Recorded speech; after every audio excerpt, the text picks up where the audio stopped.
2-4-0-0-3 এটা হইতেছে লিটন কুমার দাসের স্কোর ওয়েস্ট ইন্ডিজের পক্ষে ওয়ানডেতে এবং টি-20-তে। এখন চিন্তা করিয়ে দেখো আমাদের লিওনার্দো দা ভেঞ্চি লিটন কুমার দাস উরুফে টনটন দাস কতটা অবদান রাখছে বাংলাদেশের ব্যাটিং এ।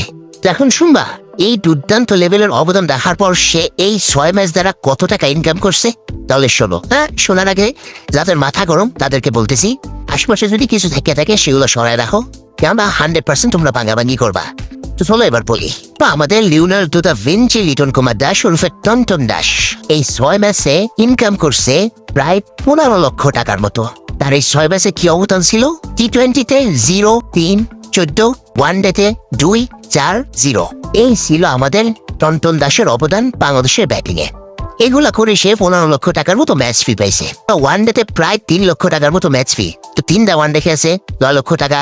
টি-20-তে প্রায় 2 লক্ষ টাকার মতো ম্যাচ ফি পায় বাংলাদেশ ক্রিকেটাররা, তো 3 ম্যাচে 6 লক্ষ টাকা পাইছে, তো সর্বমোট 15 লক্ষ টাকা হয়ে গেছে। কিন্তু অবদান কি ছিল? ঘোড়ার আন্ডা।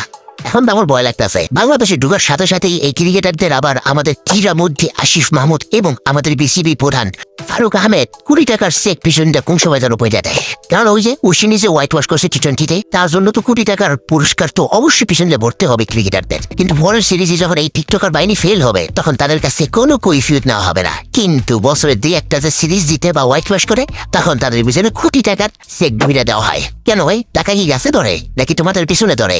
যে কথা কথায় ওদের পিছনে 20 টাকা চেক ভরে দাও, আগে তো লক্ষ টাকা বেতন দিতেছো, ম্যাচ ফি দিতেছো, তারগুলো আবার বছরে 2-1টা রেজাল্ট, মাত্র 2-1টা রেজাল্টের কারণে 20 টাকা চেক ভরে দিতেছো। শাবাশ। তো আর কি বলার আছে তোমাদেরকে নিয়ে? বাংলাদেশ ক্রিকেট ভক্তদের তোমরা সারখার করে দিছো, এত পরিমাণ কষ্ট তোমরা বাংলাদেশি ক্রিকেট ভক্তদের দিছো। একটা প্রেমিকাও তার প্রেমিকরা এতটা কষ্ট দেয় না। একটা টুর্নামেন্ট জিততে তোমরা বাংলাদেশি ভক্তদের খুশি করতে পারো নাই। এখন তোমাদেরকে আমি কি বা বলবো? তো বন্ধুরা তোমরা কিছু বললে বলো, এদেরকে নিয়ে কিছু বলার আছে? কোনো কথা আছে এদেরকে নিয়ে? আগে বলো।